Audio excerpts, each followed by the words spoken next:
Você já se sentiu tão invisível que chegou a pensar que até Deus havia te esquecido? Já passou por momentos em que tudo o que restava era chorar no escuro e continuar orando, mesmo sem ver saída? A mulher que vai te contar essa história viveu tudo isso. Ela foi humilhada, subestimada, descartada. Trabalhou como diarista, viu gente cuspir nela e ainda assim não perdeu a fé. Mas foi exatamente no silêncio, quando só existia ela e Deus, que nasceu uma promessa. E essa promessa foi cumprida diante de todos. A história de hoje é uma prova viva de que Deus continua escrevendo histórias que o mundo não entende. Mas antes de eu compartilhar essa história com você, me diz uma coisa. De qual cidade você está ouvindo essa mensagem? Escreve nos comentários, porque eu quero saber até onde Deus está levando essa voz e quem Ele vai tocar com ela hoje. Agora sim, prepara o coração, porque essa história vai mexer com você. Meu nome é Andréia Fernandes, tenho 34 anos e sou de Guarulhos, São Paulo. Eu cresci num daqueles bairros onde as calçadas são estreitas, os postes parecem sempre inclinados e o cheiro de pão da padaria da esquina acorda todo mundo antes das 7. Meus pais sempre foram simples. Minha mãe, costureira, e meu pai, ajudante de pedreiro. Gente batalhadora, honesta. A gente não tinha luxo, mas a fé era o que nos sustentava. Eu aprendi desde cedo a conversar com Deus como quem conversa com um amigo. E talvez seja por isso que, mesmo depois de tudo, foi com Ele que eu continuei. Aos 16, comecei a trabalhar como babá. Mais tarde, me tornei diarista. Com o tempo, fui limpando escritórios, depois casas maiores, até que comecei a fazer faxina em condomínios de luxo. Mansões com muros de vidro, piscinas que pareciam lagos, banheiros maiores do que a sala da casa onde eu cresci. Um mundo que eu só conhecia pela televisão e mesmo assim via com desconfiança. Mas ali eu estava, todos os dias limpando tudo com o maior cuidado, engolindo minha invisibilidade. Sim, invisibilidade, porque era isso que a gente era para eles, invisíveis. As pessoas passavam por mim como se eu fosse parte da decoração. Não olhavam nos meus olhos, às vezes mal respondiam meu bom dia. Mas ali, naquele mundo de mármore italiano, de quadros que valiam mais que meu salário do ano, eu aprendi a observar. Eu via a solidão vestida de grife, casais que não se falavam, crianças criadas por tablets, mulheres lindas com olhares tristes. E aquilo me feria mais do que a frieza dos patrões. Porque ali, naquele silêncio abafado pelo ar-condicionado, eu percebia que nem todo o dinheiro do mundo era capaz de preencher certos vazios. Eu continuava com minha rotina. Acordava às 5 horas, tomava meu café preto com pão dormido, colocava o uniforme e pegava o ônibus lotado. Chegava às 7 e ia embora às 18 horas. O trabalho era puxado, mas me dava paz. Eu limpava, cantando louvores baixinho, pedindo a Deus força para continuar. Porque mesmo sem diploma, sem network, sem sobrenome famoso, eu tinha uma fé que me mantinha de pé. Só que a verdade é que por dentro eu já estava cansada. Cansada de ser ignorada. Cansada de não ser vista. Cansada de ouvir que Deus tem um plano, mas sem ver nada mudar. E o pior, eu sentia que meus joelhos estavam ficando duros de tanto orar e nada acontecer. Eu já tinha pedido tanta coisa, um emprego melhor, uma casa digna, alguém que me amasse de verdade. Mas parecia que tudo o que eu fazia era esperar. E foi exatamente nessa fase que eu comecei a conversar com Deus de forma diferente. Não era mais aquela oração cheia de palavras bonitas, era um desabafo. Eu falava com Ele enquanto esfregava o chão, enquanto passava pano nas janelas dos apartamentos milionários. Eu dizia: Pai, será que o Senhor ainda me escuta? Porque parece que só eu estou falando. Mas mesmo nesses dias de silêncio, eu sentia algo dentro de mim que me impedia de desistir. Algo me fazia continuar. Eu pensava: se ninguém me vê aqui embaixo, o céu me vê. Deus me vê. E isso precisa ser o suficiente. Certo dia eu cheguei para trabalhar em uma casa que parecia ter saído de um filme. Era um sobrado moderno no Alphaville, com escadas flutuantes, lustre de cristal tcheco e paredes revestidas de pedra vulcânica. Tudo era impecável. Quem me contratou foi uma mulher chamada Marina, esposa de um empresário famoso do ramo de tecnologia. O nome dele era Daniel Monteiro. Um daqueles nomes que você lê nas revistas da Forbes e nunca imagina que vai cruzar na vida real. Marina era simpática, mas fria. Formal até demais. Disse que eu só poderia limpar os ambientes da parte de baixo da casa e que deveria evitar contato direto com os moradores. Eles gostam de discrição, ela explicou. Eu aceitei. Afinal, o emprego era bênção. Só que ali, naquele lugar de luxo, algo diferente começou a acontecer. No terceiro dia de faxina, encontrei um bilhete esquecido entre as almofadas da sala.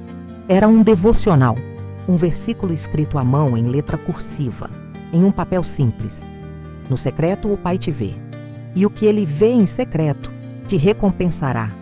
Mateus 6:6. Aquilo me arrepiou. Não era só um bilhete esquecido, era uma resposta. Era como se Deus estivesse me dizendo: Ei, Andréia, eu vejo você. Guardei o papel na minha Bíblia. Foi ali que tudo começou a mudar, mas eu ainda não sabia o quanto aquela casa, aquela família e aquele versículo iriam virar minha vida de cabeça para baixo. Eu voltei para casa naquele dia com o bilhete nas mãos, como quem carrega um tesouro. Guardei entre as páginas da minha Bíblia, bem no Salmo 121, aquele que diz que o socorro vem do Senhor. Dormi com o coração mais leve, como se Deus tivesse me dado um bilhete de esperança. Na manhã seguinte, quando cheguei ao portão eletrônico da casa dos Monteiro, o segurança olhou para mim e disse: A senhora Marina pediu para você ir direto para o jardim hoje. Disseram que teve uma reunião ontem e o gramado está uma bagunça. Respondi com um sorriso, mas por dentro me perguntei como um jardim com paisagismo de revista poderia estar bagunçado. Mesmo assim, fui. Peguei o rastelo, o saco de lixo e comecei a juntar as folhas. O sol das 9 horas já ardia nas costas e o som dos pássaros era abafado pelo motor de uma BMW que manobrava na garagem. E foi aí que eu vi ele pela primeira vez. Daniel Monteiro, alto, moreno claro, cabelos penteados para trás, camisa branca com as mangas dobradas até os cotovelos e um relógio que provavelmente valia mais que todos os móveis da minha casa. Ele passou por mim apressado, falando ao telefone em inglês. Nem olhou na minha direção. E naquele momento, eu lembrei da frase que minha mãe dizia: Filha, tem gente que é tão pobre, mas tão pobre, que só tem dinheiro. Continuei o trabalho no jardim, mas algo me incomodava. Não era o calor, nem o silêncio, nem o fato de ele não ter olhado para mim. Era a sensação de que, naquela casa, eu ia viver algo diferente. E Deus já estava começando a desenhar tudo, no secreto. Na semana seguinte, comecei a trabalhar também na biblioteca da casa. Marina disse que confiava na minha discrição e me entregou as chaves do cômodo. Era um espaço enorme, com paredes revestidas de madeira escura, livros de capa dura, sofá de couro e uma lareira falsa. Ali, eu podia trabalhar em silêncio. E era exatamente ali que eu comecei a orar com mais intensidade. Toda vez que eu limpava aquela sala, eu orava. Pedia que Deus me abrisse uma porta, que me mostrasse o porquê de eu estar ali, porque eu não acreditava em coincidências. E aquele bilhete que eu havia encontrado dias atrás ainda pulsava dentro de mim. Certo dia, enquanto aspirava o carpete, encontrei um pequeno envelope dentro de um livro grosso sobre empreendedorismo. Era um cartão com um versículo diferente. Aquele que começou a boa obra é fiel para completá-la. Filipenses 1:6. Meus olhos se encheram de lágrimas. Era como se Deus estivesse me acompanhando passo a passo, deixando pistas, sinais. Eu me ajoelhei ali mesmo e agradeci. Só que naquela manhã, eu não estava sozinha. Moça, Uma voz masculina ecoou na porta. Era ele, Daniel, o milionário.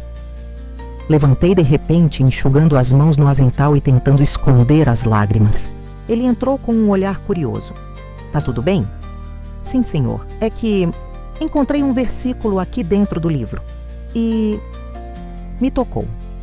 Ele caminhou devagar até mim, olhou o cartão e disse: esse é do meu pai. Ele escrevia isso nos livros antes de falecer. Disse que a casa precisava ter lembranças de fé espalhadas. Achei que todo mundo já tinha jogado esses cartões fora. Eu encontrei 2 já. Guardei comigo. Me fizeram bem, sabe? Ele ficou em silêncio por uns segundos. Depois sorriu de canto. Que bom. Pode continuar guardando se quiser. Talvez meu pai tenha deixado mais espalhados por aí. Aquele foi o primeiro momento em que ele realmente me enxergou. Foi rápido, mas significativo. Nos dias seguintes, ele passou a cumprimentar. Dava bom dia, perguntava se eu precisava de água, café. Às vezes, deixava uma caixinha de suco ou uma maçã na mesa da cozinha, como quem quer agradecer sem falar muito.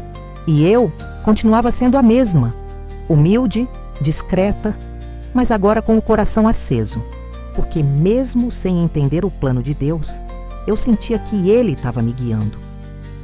Foi numa tarde chuvosa, umas 16 horas, que tudo começou a mudar de verdade. Eu estava limpando o espelho da sala principal quando escutei uma discussão vindo da parte de cima. Vozes exaltadas. Marina e Daniel. Não entendi direito o conteúdo, mas percebi um clima pesado. Pouco depois, Marina saiu com uma mala na mão, passou por mim com os olhos marejados e disse: você pode terminar o resto amanhã, Andréia. Hoje não vai dar. Fiquei ali parada. O silêncio tomou conta da casa. Daniel apareceu na escada, afrouxando a gravata. Parecia abalado. E pela primeira vez ele falou comigo mais do que o necessário. Às vezes a vida quebra a gente no meio de tanto luxo, né? Sim, senhor, mas Deus conserta. No secreto ele já começa a preparar a cura. Ele me olhou como quem reconhece algo familiar. Você tem uma fé bonita. É tudo que me mantém de pé. E foi com essa resposta que ele balançou a cabeça positivamente, como se algo dentro dele tivesse mexido. Eu fui embora naquele dia com um frio no estômago. Não sabia explicar, mas algo estava sendo construído. E não era só amizade, nem interesse, era propósito. O que eu ainda não sabia é que esse propósito ia me levar a viver o que eu só sonhava, e que a promessa, que era só entre eu e Deus, ia começar a se cumprir diante dos olhos de quem um dia me ignorou. Você já sentiu como se algo dentro de você tivesse mudado, mesmo que, por fora, tudo pareça igual? Era exatamente assim que eu me sentia naquela semana. A casa dos Monteiro parecia mais silenciosa. Depois daquela discussão entre Daniel e Marina, nunca mais vi os 2 juntos. Aos poucos fui percebendo que Marina havia se mudado. E Daniel...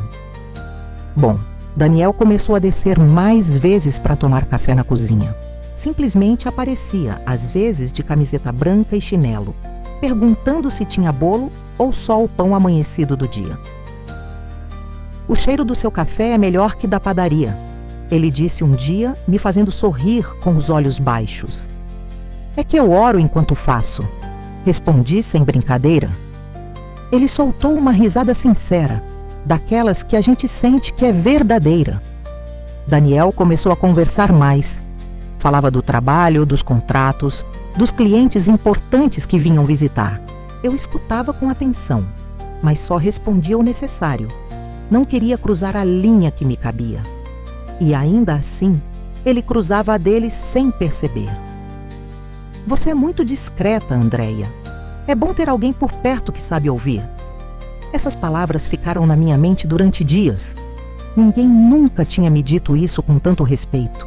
Até que, numa quarta-feira de sol tímido, por volta das 11 horas da manhã, ele apareceu com um copo de suco na mão e um convite inesperado. No sábado vai ter um jantar aqui em casa. Empresários, políticos, aquela galera do alto escalão. Preciso de alguém para cuidar do staff e organizar os garçons. Você aceita? Eu? Sim, eu confio em você e vou te pagar como chefe de equipe. Fiquei muda. Aquilo era muito além da faxina. Era um voto de confiança, um reconhecimento. Eu aceito, sim. Pode deixar tudo comigo. Passei os 3 dias seguintes organizando tudo. Cardápio com o buffet, equipe de garçons, utensílios, taças, louças caras que ficavam guardadas em caixas especiais. Era um outro universo. Tudo de cristal, prataria, lustres imensos e flores frescas importadas. Eu nunca tinha estado tão perto de um ambiente tão refinado e, ao mesmo tempo, tão vazio de calor humano. No sábado, cheguei cedo, às 8 horas da manhã, com minha roupa preta social, cabelo preso e tudo anotado num caderno. Organizei cada detalhe com excelência. Quando os primeiros convidados chegaram, Daniel fez questão de me apresentar como responsável pela organização da noite. Essa é a Andréia. Foi ela que fez tudo isso funcionar. Muitos só acenaram com a cabeça. Alguns olharam com desdém. E teve uma mulher, de vestido dourado e colar chamativo, que soltou um comentário em voz alta. Que estranho! Uma faxineira de chefe de evento. Que fase, hein? Eu fingi que não ouvi. Mas Daniel ouviu. Talvez seja estranho porque você nunca conheceu alguém que sabe servir com o coração. A mulher ficou sem graça e se calou. E eu quis chorar. Não de tristeza, mas de gratidão. Porque naquele momento eu percebi. Deus estava me exaltando diante dos mesmos que me julgavam. Ao final da noite, depois que os convidados foram embora e os garçons estavam recolhendo tudo, Daniel me chamou no jardim. Eu te devo essa noite. Tudo saiu perfeito. Você tem talento para isso, sabia? Só tô servindo do jeito que sempre fiz. Mas dessa vez, com mais guardanapo e menos pano de chão. Ele sorriu. Um sorriso leve. E por um instante, ficamos em silêncio. Posso te fazer uma pergunta, Andréia? Pode sim. Você sempre teve essa fé? Mesmo vindo de onde veio? Eu respirei fundo. Olhei para o céu, onde a lua cheia brilhava e disse: sempre. Mesmo quando tudo deu errado. Mesmo quando não tinha pão em casa, nem luz, nem esperança. Eu sabia que Deus estava me preparando. No secreto. Porque era só eu, Ele e uma promessa. Ele baixou os olhos e pareceu tocado. Queria ter essa fé. Você pode. A fé não é sobre entender, é sobre confiar. Naquela noite, fui para casa com algo dentro de mim pulsando diferente. Não era só o coração. Era como se a promessa estivesse finalmente em movimento. No dia seguinte, Daniel me mandou uma mensagem. Sim, ele tinha pedido o meu número por causa do evento, mas agora mandava mensagens assim. Bom dia, Andréia. Já tomou seu café? Acabei de ouvir um louvor que me lembrou de você. Posso te mandar? Hoje acordei com aquele versículo na cabeça. Aquele que diz, confia no Senhor e Ele tudo fará. E eu respondia, sempre com respeito, sempre com Deus na frente. Mas ali, eu já não podia negar. Algo estava sendo construído. E não era romance. Era algo mais profundo. Era uma ponte. Um testemunho vivo. Eu sabia que a promessa de Deus era maior do que qualquer história de amor. Era sobre mostrar que Ele usa as coisas loucas deste mundo para confundir as sábias. E mesmo que eu não soubesse o destino, eu já estava no caminho. Um caminho que me tiraria da posição de quem limpa os cantos e me levaria a viver, aos olhos de todos, aquilo que eu sonhava só com Deus. No secreto, o que ninguém te conta é que quando Deus começa a cumprir uma promessa, o inimigo também começa a se incomodar. E às vezes, o preço da fidelidade é o silêncio diante da provocação. Depois daquele jantar, minha relação com Daniel ficou diferente. Ele continuava sendo respeitoso, mas agora os gestos eram mais próximos. Tinha sempre um elogio, um cuidado, um jeito de olhar que parecia querer dizer algo, mas que ele não dizia. Eu, por outro lado, redobrava minha vigilância em oração. Porque não era só sobre um homem milionário se aproximando de uma mulher simples. Era sobre permanecer firme no propósito. E eu sabia que a promessa de Deus para mim era maior do que qualquer atalho emocional. Mas foi aí que Marina voltou. Eu estava passando pano no andar de cima, perto da biblioteca, quando ouvi a voz dela na escada. Surpresa, meu amor! Meu coração gelou, mas não pela presença dela, e sim pela expressão no rosto de Daniel. Ele não estava feliz. Marina tinha passado 2 semanas em Búzios, repensando a vida, segundo a própria. Voltou com um bronzeado novo, unhas de gel e um ar ainda mais arrogante do que antes. E ao me ver, fez questão de marcar território. Ué, você ainda trabalha aqui? Trabalho, sim, senhora. Interessante, agora também virou organizadora de eventos, né? Vi as fotos no Instagram. A copeira celebridade. Eu sorri sem responder. Porque às vezes o silêncio é o grito mais alto da dignidade. Nos dias seguintes, Marina começou a fazer questão de estar presente em todos os horários. Parecia me observar. E Daniel se afastou. Voltou a ser o homem de poucas palavras, o bom dia seco, o silêncio no café da manhã, como se algo tivesse mudado. E mudou mesmo. Na segunda-feira seguinte, fui chamada na biblioteca. Era o advogado da família Monteiro.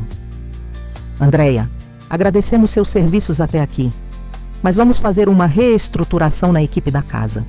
Você vai receber todos os seus direitos, claro. Fiquei sem reação.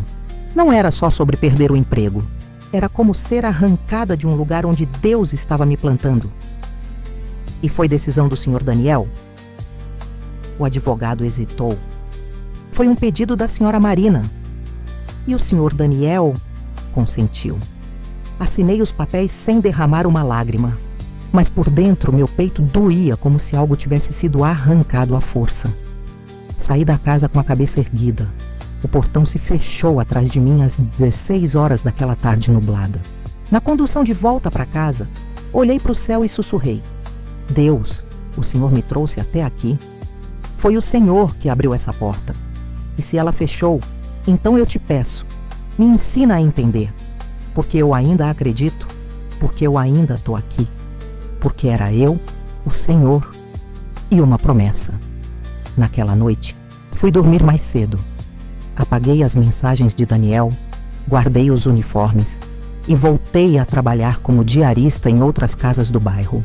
Cada dia num lugar, cada dia com uma família diferente. E mesmo sem entender, eu continuava confiando. Mas aí algo aconteceu. Certa tarde, recebi uma mensagem de um número desconhecido. Andréia, preciso falar com você. Me dá 5 minutos, por favor. Era Daniel. Meu coração acelerou, mas minha alma orava. Senhor, me guarda. Esperei até às 19 horas para responder. E quando aceitei, pedi que fosse num lugar neutro. Uma padaria discreta, 2 quadras da minha casa. Daniel chegou simples. Camisa branca, jeans, rosto abatido. Mas o que mais me chamou a atenção foi o olhar. Arrependido. Me perdoa. Eu deixei que ela decidisse por mim. Eu deveria ter te defendido. Eu não precisava de defesa, Daniel. Eu precisava de coerência. Ele abaixou a cabeça. Tomou um gole do café que pediu e soltou um desabafo. Eu cresci cercado de luxo, Andréia. Mas nunca vi alguém com tanta dignidade como você. Eu me afastei de Deus. Me afastei de mim mesmo. Mas depois que você saiu da casa, eu senti a diferença. O ambiente mudou. A paz foi embora. Fiquei em silêncio, porque aquela dor não era minha, era dele. E, ao mesmo tempo, era a confirmação de que Deus estava agindo, mesmo quando eu não via. Se você permitir, quero te contratar novamente, mas não como empregada. Quero que você coordene uma nova fase da minha empresa de eventos. Quero que você lidere. Você pode dizer não. Mas eu precisava tentar. Aquela proposta era absurda. Eu? Coordenar uma empresa de eventos de luxo? Eu que passei a vida limpando o chão? Mas era aí que entrava Deus. Porque quando Ele quer exaltar, Ele faz da faxineira a gestora e usa os loucos deste mundo para confundir os sábios. Eu vou orar sobre isso, Daniel. E se for da vontade de Deus, eu aceito. Ele sorriu. E naquele sorriso eu entendi. O preço de permanecer fiel pode ser alto, mas o resultado é honra, porque quem é fiel no pouco, Deus coloca no muito. E era só o começo. Antes de tudo, eu preciso te contar uma verdade que carreguei por muitos anos. Mesmo sendo firme com Deus, mesmo tendo aprendido a confiar, eu ainda escondia um pedaço da minha história que me envergonhava. Um detalhe do meu passado que eu evitava contar, até para mim mesma. Quando aceitei a proposta do Daniel, algo dentro de mim me dizia: você vai precisar ser inteira. Deus vai usar tudo, até o que você esconde. Na semana seguinte ao nosso encontro, fui apresentada à equipe da Monteiro Eventos. O prédio era moderno, vidros espelhados, recepção com pé direito alto e poltronas de couro bege. Um café gourmet no hall com música ambiente e pessoas andando de um lado para o outro, vestidas com roupas de marca, tablets na mão e perfume caro no ar. A gerente que me recebeu, Denise Andrade, me mostrou a sala que passaria a ser minha. Sim, minha sala. Uma mesa ampla, computador moderno, prateleiras com catálogos de eventos e uma vista panorâmica do centro do Rio de Janeiro. Sentei naquela cadeira, fechei os olhos e pensei: era só eu, Deus, e uma promessa. Mas no primeiro dia de trabalho, o fantasma do passado apareceu. Literalmente. Um dos fornecedores terceirizados da empresa, um rapaz chamado Vicente, foi quem reconheceu minha história primeiro. Ele era motorista de um buffet em que trabalhei anos atrás. E ele sabia. Andréia, você tá aqui? Como diretora? Tô. Deus me colocou aqui, Vicente. E eu só sigo o que ele manda. Ele me olhou com respeito. Mas eu sabia que outras pessoas também ficariam sabendo. E foi aí que veio a crise. Porque o meu segredo não era apenas ter sido pobre ou faxineira. Era o meu casamento. Anos atrás, quando eu tinha 24, me casei com um homem chamado Cláudio. Ele era diácono em uma igreja pequena na Zona Norte. Parecia um homem sério, mas era frio. Eu ignorava os sinais porque estava carente de afeto. E porque me ensinaram que a mulher cristã deveria suportar. Mas Cláudio não era só frio, era agressivo. E um dia, levantou a mão para mim. Eu saí de casa naquela noite com o rosto roxo e a alma rasgada. Fiquei meses na casa de uma prima, escondida. Fiz boletim de ocorrência. Fui chamada de mentirosa por membros da igreja e fui excluída do Ministério de Louvor. Desde então, nunca mais falei disso. Até que naquela tarde, Daniel me chamou na sala dele. Andréia, eu sei que você tem um passado. Todos nós temos, mas há rumores aqui dentro. E eu queria ouvir de você. Foi como uma faca no estômago, mas eu respirei fundo e respondi. Eu fui casada e fui agredida e fui julgada pela igreja. Não carrego culpa nenhuma disso. Carrego cicatrizes, mas nenhuma delas impede Deus de me usar. Daniel não me respondeu de imediato. Ele se levantou, fechou a porta, se sentou de novo e disse: obrigado por confiar em mim. Eu não sou homem de igreja, mas estou vendo Deus em tudo o que acontece desde que você entrou na minha vida. Aquela conversa me deu força, não para me justificar, mas para me posicionar. E naquele mesmo dia, abri uma reunião com a equipe toda e compartilhei meu testemunho. Falei da dor, do medo, do processo, da vergonha. Mas também falei da fidelidade de Deus, de como Ele pega as cinzas e faz nascer beleza, de como Ele transforma a humilhação em honra.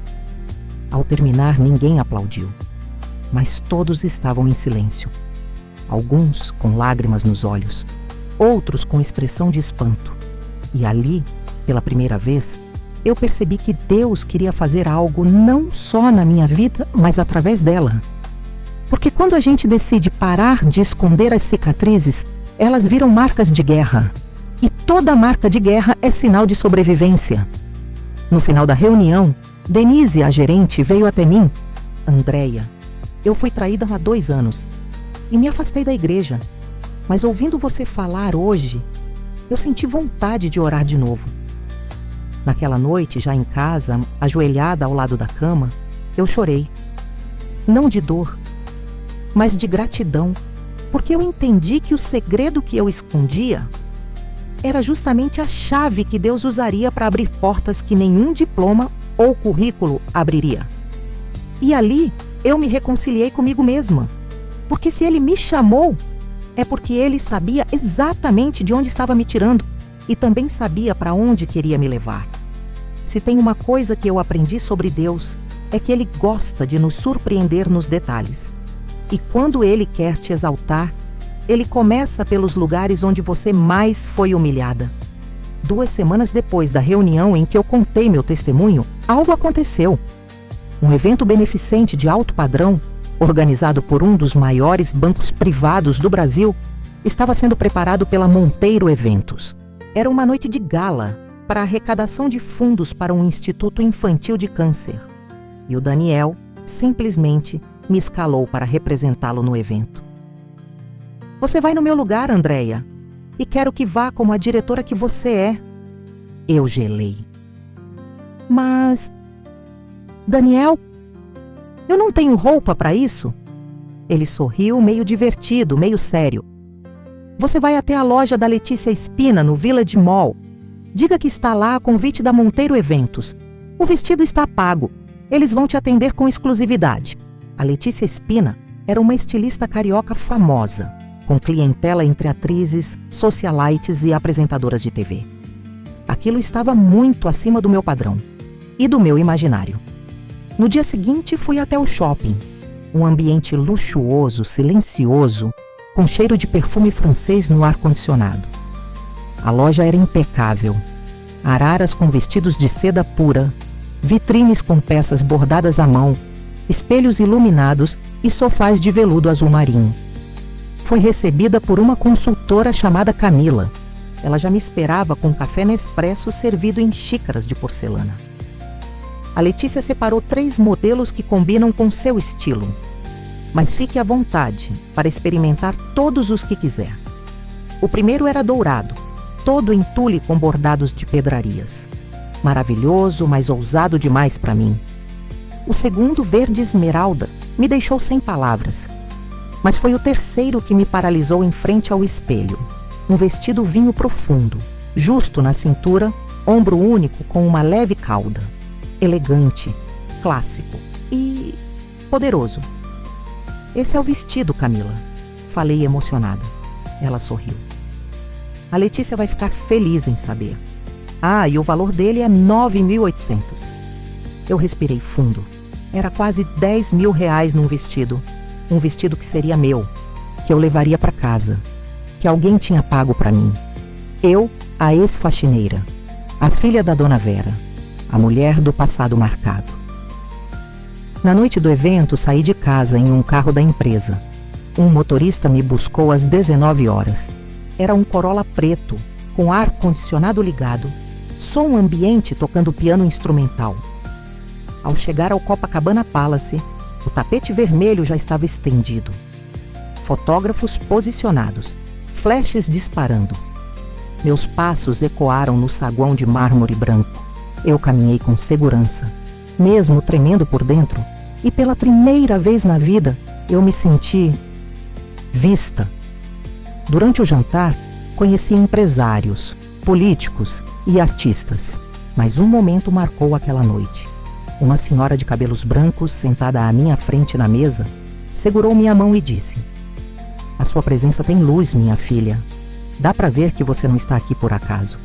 Ela era viúva de um senador, e naquele instante eu percebi que Deus não precisava de cargos, sobrenomes ou heranças para colocar alguém em posição de destaque. Ao final do evento, uma jornalista da revista Gente de Valor me abordou. "Andréia, posso fazer uma entrevista rápida? Gostaríamos de saber sua opinião sobre o impacto social da iniciativa." Eu, que nem sabia o que era impacto social antes de entrar na Monteiro Eventos, falei sobre o que conhecia: empatia. Disse que o maior impacto que alguém pode causar é enxergar o outro com dignidade. Falei de esperança, de transformação e de como Deus tira do anonimato para glorificar o nome dele. Na semana seguinte, meu nome estava numa matéria de página dupla, com foto e um título que dizia: Da faxina à direção, a mulher por trás da sensibilidade social da Monteiro Eventos. Eu li aquilo com lágrimas nos olhos, porque não era sobre mim, era sobre o que Deus pode fazer com quem crê, com quem obedece, com quem sonha, mesmo sem ter forças para sonhar. Daniel me chamou na sala dele alguns dias depois. Você sabe o que está acontecendo, Andréia? Não, Daniel, não sei. Deus está usando a sua vida para mexer com o nosso mundo e eu estou aprendendo mais com você do que em anos de MBA. Naquela noite voltei para casa de metrô. Sim, de metrô. Eu quis sentir o chão de novo, porque o céu estava tão perto que eu precisava lembrar de onde vim. E ali, sentada no banco frio da linha 1, entre pessoas cansadas de um dia comum, eu fechei os olhos e orei. Senhor, eu ainda sou tua filha, mesmo de vestido de quase 10 mil, mesmo nas capas de revista. Não me deixa esquecer do tempo do rodinho e da vassoura, porque eu sabia, aquela era só uma amostra. Ainda vinha muito mais. Mas antes, Deus ia me provar de novo. E como sempre, começaria com algo pequeno, apenas um convite, que mudaria tudo. Na semana seguinte ao evento beneficente, eu já estava envolvida com novas tarefas na Monteiro Eventos. A empresa tinha acabado de fechar parceria com uma multinacional francesa para realizar um congresso internacional de inovação aqui no Brasil. Um projeto grande, ousado e com um cronograma apertado. Daniel me incluiu na equipe estratégica. Você vai liderar o núcleo de produção executiva, disse ele, e vai ter contato direto com o cliente francês. Mas não se preocupe, eles têm tradutores. Foi aí que eu conheci o Sr. Laurent Blanchet, um francês alto, magro, grisalho, de modos refinados e sotaque carregado. Mas foi outro homem que realmente mexeu comigo. O nome dele era Rafael Figueiredo. Brasileiro, nascido em Belo Horizonte, radicado em Paris desde os 23 anos. Tinha 37, engenheiro de sistemas e um dos sócios da empresa parceira do Congresso. Era milionário, inteligente, gentil e cristão. Nos conhecemos na sala de reuniões do Hotel Emiliano, em São Paulo, onde o grupo estava hospedado. Eu estava apresentando os primeiros layouts do espaço do evento quando ele me interrompeu. Desculpa, você já trabalhou com eventos de gala antes? Sim, inclusive recentemente fui responsável por um jantar beneficente no Copacabana Palace. Ah, então foi você.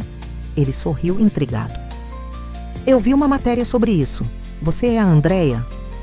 Assenti, meio sem graça. Que história inspiradora, disse ele.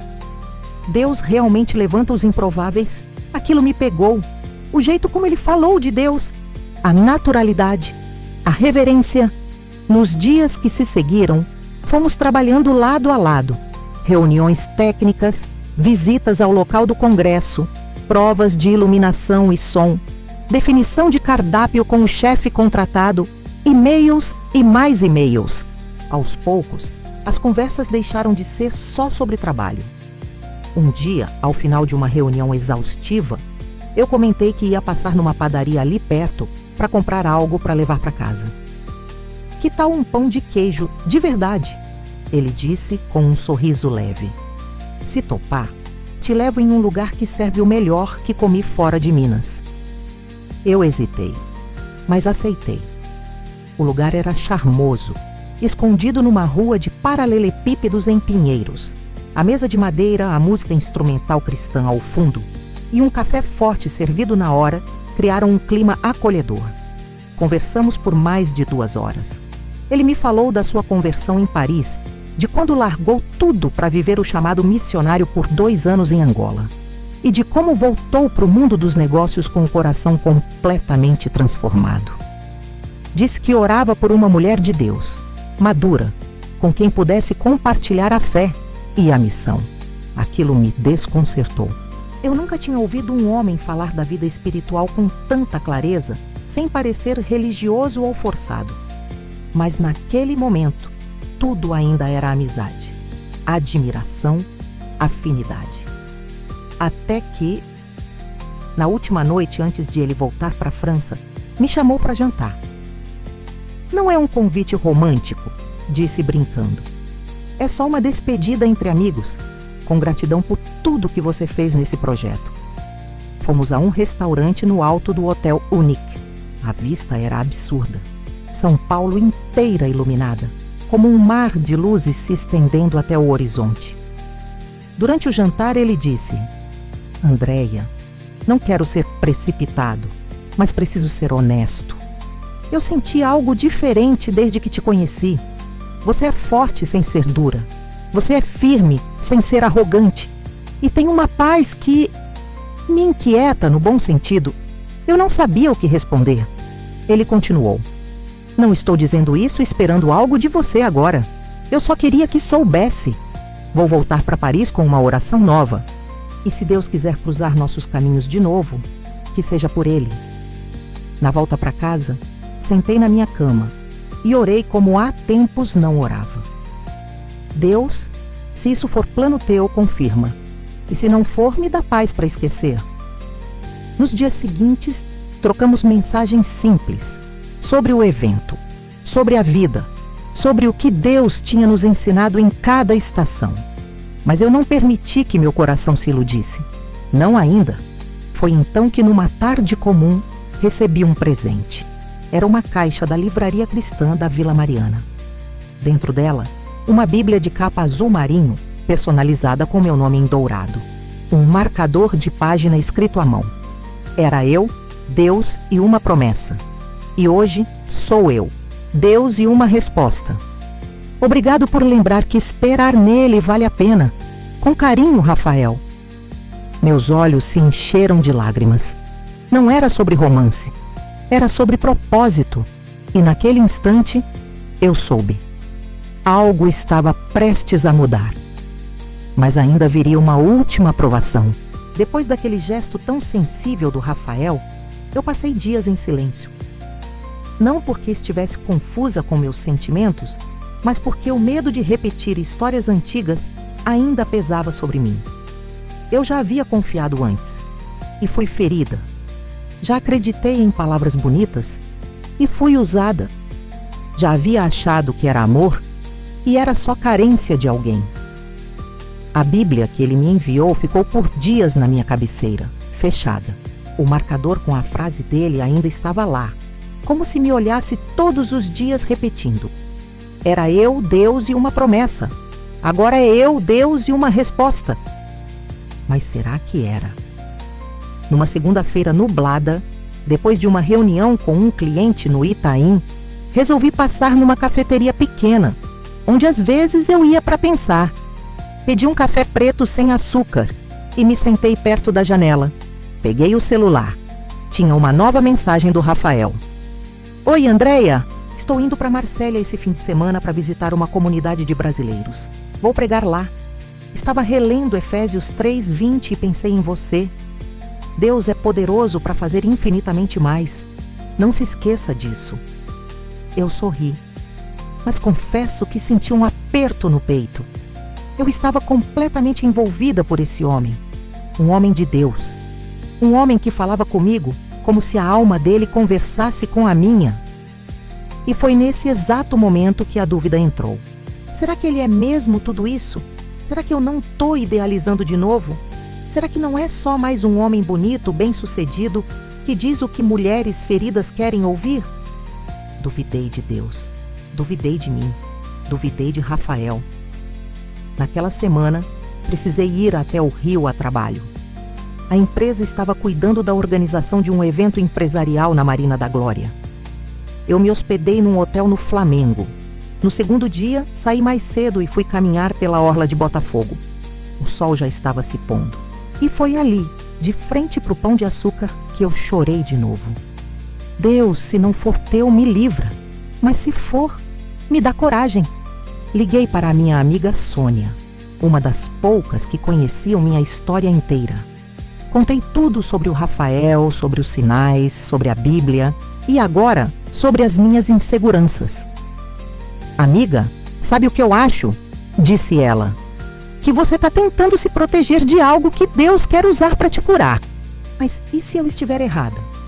E se você estiver certa? O medo não pode ser o teu guia, Andréia. Quem te guiou até aqui foi a fé.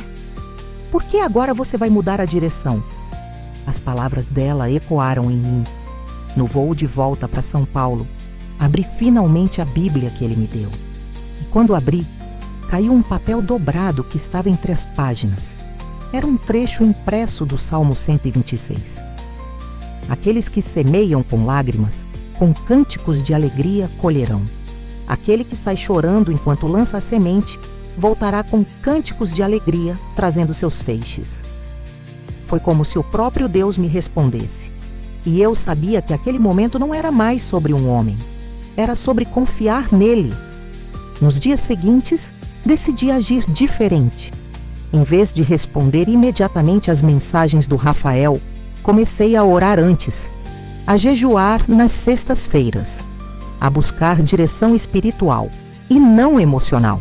Eu queria ter certeza de que não estava construindo mais uma ilusão com base em carência, mas sim andando pela fé. Na semana seguinte, o Rafael mandou um vídeo. Ele estava pregando em Marsella. O trecho que ele me enviou me arrepiou. Deus não revela um propósito profundo para quem ainda não aprendeu a depender no secreto.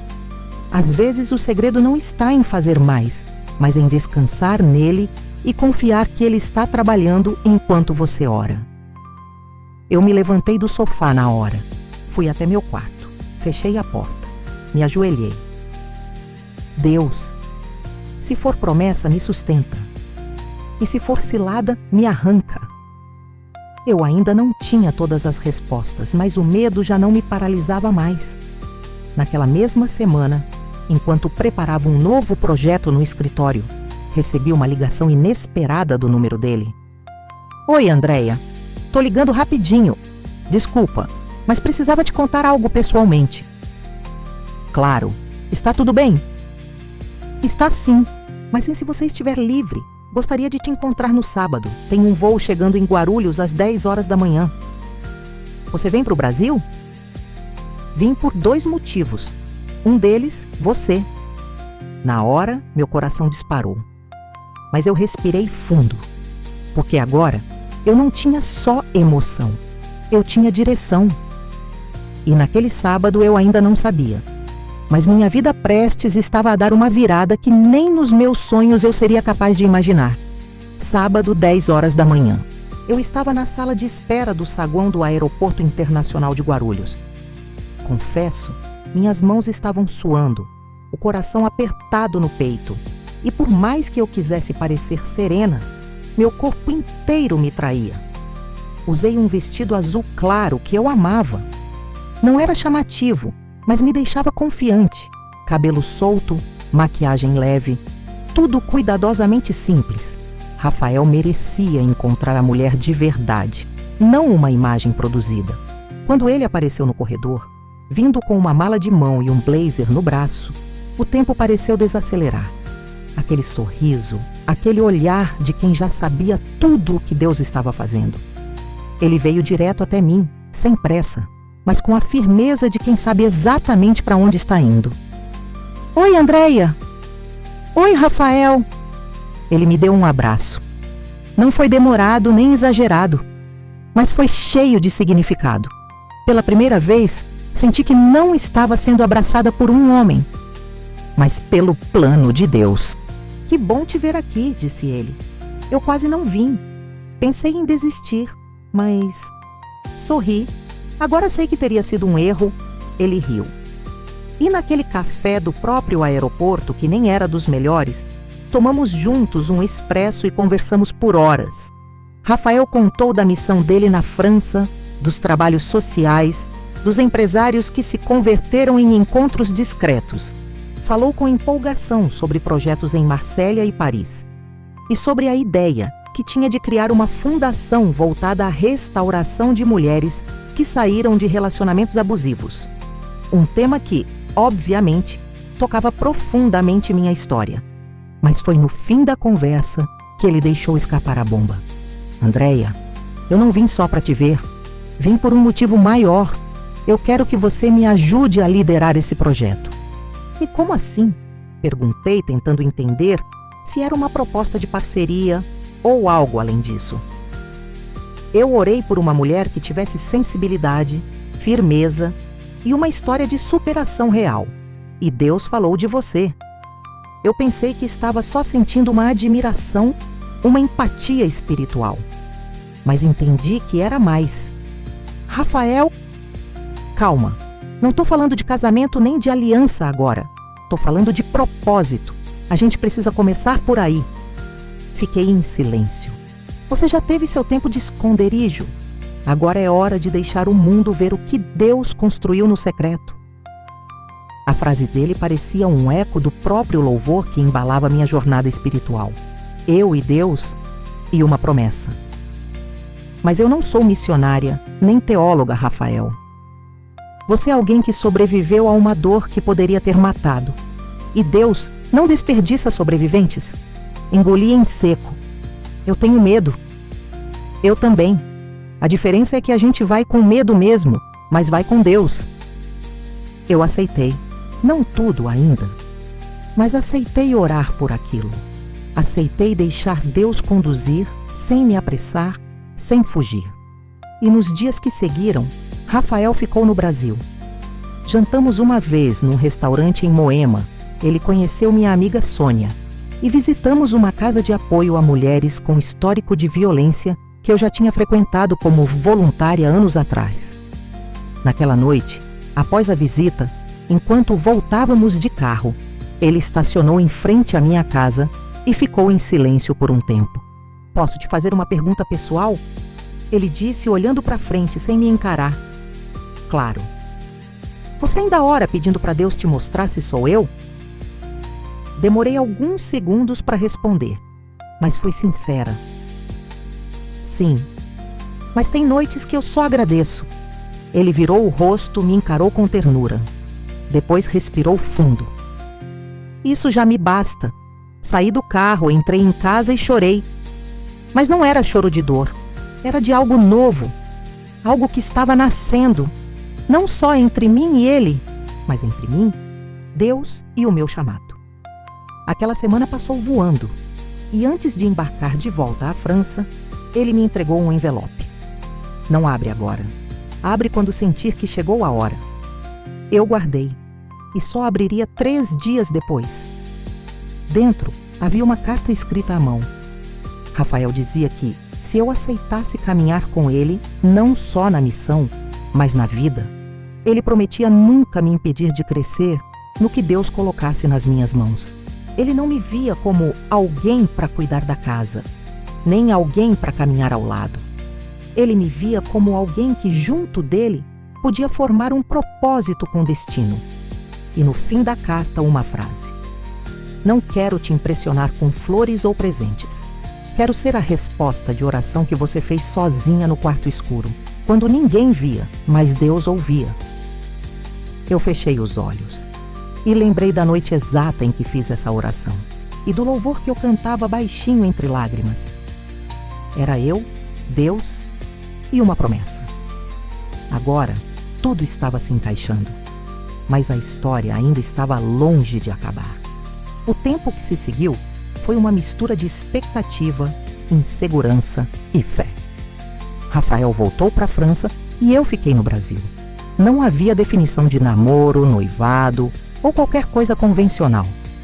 Mas havia algo muito maior: alinhamento de propósitos. Nossas conversas continuaram por videochamadas, às vezes de manhã, outras à noite. Uma madrugada, nos pegamos falando sobre o Salmo 126 e choramos juntos ao lembrar o quanto Deus havia feito por nós, em silêncio, quando parecia que nada acontecia. Um mês depois da viagem dele, ele me convidou para participar do lançamento da fundação em Marsella. Ele bancou tudo: passagens, hospedagem, alimentação. Insisti para pagar ao menos uma parte, mas ele foi firme. Não estou te fazendo um favor. Estou investindo no que Deus me mostrou. E quando Deus mostra, a gente honra. Embarquei no dia 3 de setembro. Lembro porque era o dia do aniversário do meu pai, que já tinha falecido. Era como se Deus quisesse me lembrar que ele cuidava de mim como um pai cuida da filha. O desembarque na França foi impactante. Rafael me esperava com um carro preto da própria fundação. Simples, sem ostentação, mas cheio de significado. Seja bem-vinda ao seu novo território de missão, ele disse, abrindo a porta do passageiro. A sede da fundação era um prédio de 3 andares em estilo clássico francês, no bairro Le Panier, bem próximo ao porto. No primeiro andar, uma sala ampla com janelas que iam do chão ao teto, cortinas brancas esvoaçando com o vento e o cheiro suave de lavanda preenchendo o ar. Nos andares de cima, salas de acolhimento, escritório jurídico e consultório psicológico. Havia uma equipe formada por mulheres de diferentes origens: africanas, libanesas, brasileiras, italianas. Fui apresentada como a voz brasileira que conheceu Deus na dor e hoje cura através da sua história. O impacto foi imediato. No primeiro grupo de acolhimento que conduzi, compartilhei um trecho da minha jornada. No fim, uma mulher marroquina se levantou e disse: "Você contou minha história com outras palavras, mas era a minha dor." Nos dias seguintes, vivi experiências que me marcaram para sempre. Conheci ex-prostitutas que hoje são líderes de oração, jovens que haviam fugido do tráfico humano e estavam aprendendo francês. Mulheres que não sabiam o que era oração, mas diziam que sentiam uma presença quando a gente cantava um louvor no idioma delas. Certa noite, Rafael me chamou para jantar em um restaurante à beira-mar, em Cassis, cidadezinha charmosa nos arredores de Marsella. O restaurante era discreto, com poucas mesas e um cardápio elegante. Ele usava uma camisa de linho branco e me olhava como se cada palavra que eu dissesse fosse uma peça de quebra-cabeça que ele esperava montar a vida inteira. No meio do jantar, ele segurou minha mão sobre a mesa. Eu sei que Deus não faz nada pela metade. Se Ele nos uniu, não foi só para esse projeto. Foi por algo eterno. Andréia, você me permite sonhar com você ao meu lado por toda a vida? Fiquei em silêncio por alguns segundos. Não era uma pergunta comum. Não era sobre flores, presentes ou jantares. Era sobre propósito. Era sobre missão. Era sobre uma promessa. Eu não só te permito, Rafael, eu oro para que esse sonho seja conduzido pelas mãos de Deus e, se for, eu vou com você. Ele sorriu. Não havia pedido oficial, nem anel, nem flashes de câmera.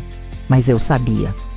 Naquela noite eu tinha aceitado um compromisso diante do céu. Na manhã seguinte, durante uma reunião com a equipe, Rafael me passou um crachá novo. Nele estava escrito: diretora de projetos, filial América Latina. Você volta para o Brasil na semana que vem, ele disse, e começa a organizar o braço da fundação em São Paulo. Já temos o imóvel alugado em Santana. Você vai liderar a estrutura inicial. Eu fiquei em choque. Mas e você? Vai continuar aqui? Sim, mas a ponte entre Brasil e França agora é viva. E tem nome: Andréia Santos. Voltei ao Brasil com o coração cheio.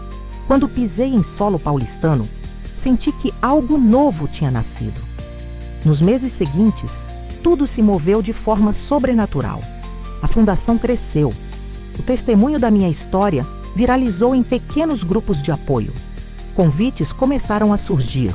Igrejas, rádios, até programas de TV cristãos pediam entrevistas. Mas eu mantinha o foco. Nada de celebridade. Tudo era sobre Jesus. Tudo era sobre a promessa. Rafael e eu mantínhamos contato diário. Às vezes ele passava 3 dias no Brasil. Às vezes eu ia para Marsella. Mas nunca deixamos que a distância enfraquecesse o que Deus estava construindo. E num domingo de manhã, durante uma visita surpresa dele ao Brasil, Ao final de um culto numa pequena igreja na Zona Norte, Rafael pediu a palavra ao pastor e, diante de todos, ajoelhou-se e me pediu em casamento, com um anel simples, mas com uma aliança que ele mesmo havia mandado gravar. Era eu, Deus e uma promessa. Eu chorei, a igreja inteira se emocionou. E naquele altar, diante de irmãos que nem nos conheciam tão bem, começamos a escrever um novo capítulo, a história do milagre silencioso que Deus fez no secreto. E agora estava sendo revelado ao mundo. Mas o melhor ainda estava por vir. Nosso casamento aconteceu no dia 10 de fevereiro, numa manhã ensolarada no interior de São Paulo, numa chácara simples, cercada de árvores, passarinhos e sorrisos sinceros. Nada de salão luxuoso, nada de ostentação, mas tudo tinha um toque de céu. O vestido que usei foi doado por uma das mulheres da fundação. Ela me disse que havia guardado aquele vestido por anos, esperando para o momento de ver outra mulher usá-lo com dignidade. Rafael usava um terno azul marinho que ele mesmo havia escolhido, discreto, elegante, com um broche dourado no bolso, um pequeno símbolo da cruz. A cerimônia foi conduzida por uma pastora amiga da nossa missão em Marsella, uma mulher simples, de origem haitiana, que falava um português carregado de sotaque, mas cheio da presença de Deus. Hoje, ela disse, o céu celebra não apenas um casamento, mas uma promessa que resistiu ao tempo, à dor e ao silêncio de Deus, porque ele nunca esteve em silêncio. Ele estava agindo no secreto. Na hora dos votos, Rafael segurou minhas mãos com firmeza e disse: Andréia, você foi resposta de oração antes mesmo que eu soubesse o que pedir. Você não é só a mulher da minha vida. Você é minha missão. E é com você que eu quero viver o propósito eterno que Deus escreveu para nós. As palavras dele entraram como flechas na minha alma.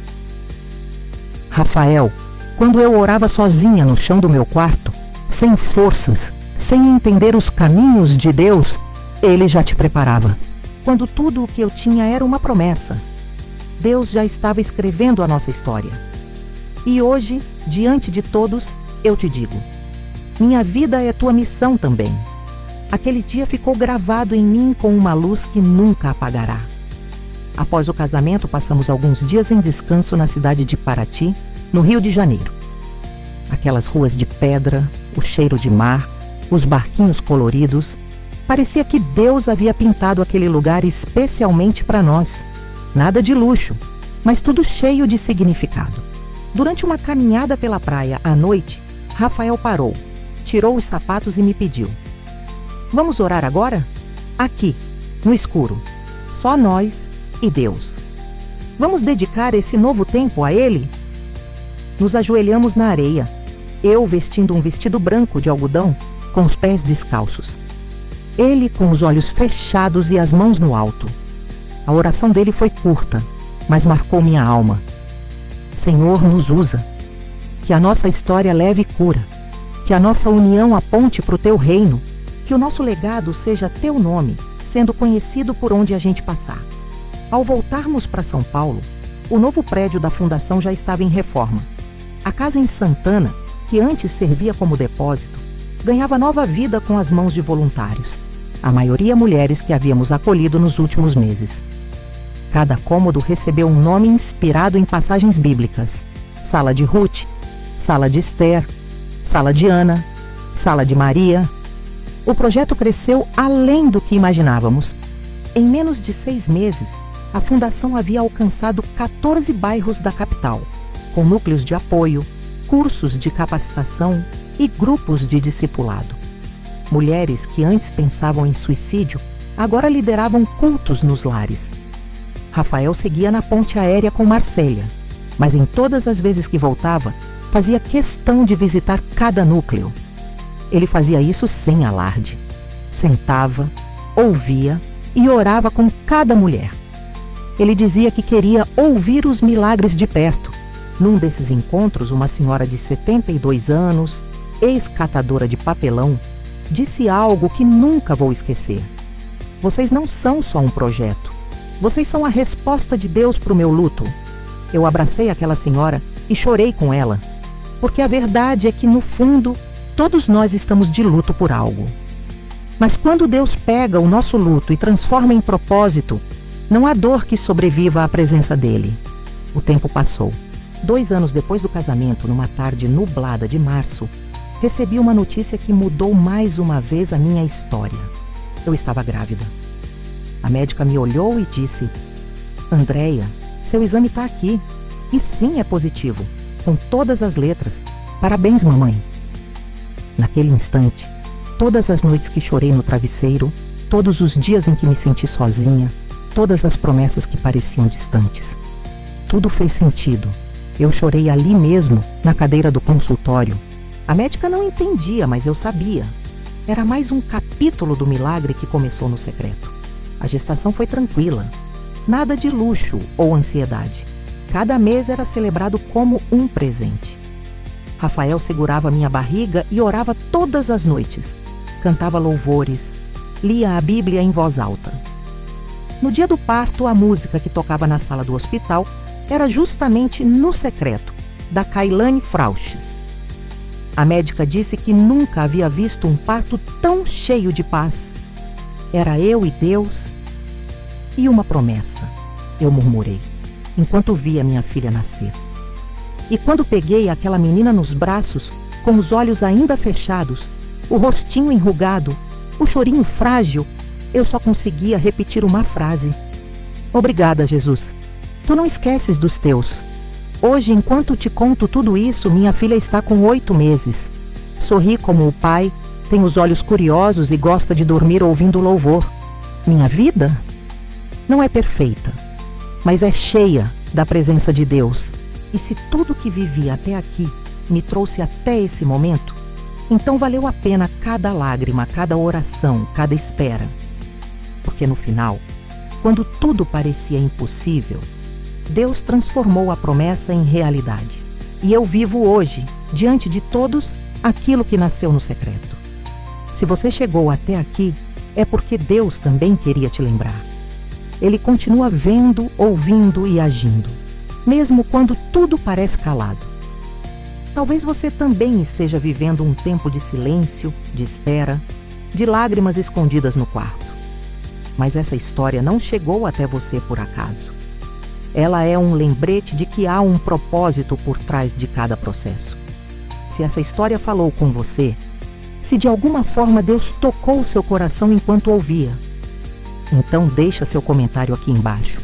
Conta pra mim qual foi a parte que mais mexeu com você. Aproveita também para se inscrever no canal Vidas Tocadas, porque toda semana nós trazemos histórias reais como essa, histórias que nos lembram que Deus ainda transforma vidas. E se você conhece alguém que está precisando ouvir isso, compartilhe esse vídeo. Pode ser exatamente o que essa pessoa está esperando ouvir há muito tempo. Nos vemos na próxima história. Que Deus te abençoe e te fortaleça até lá.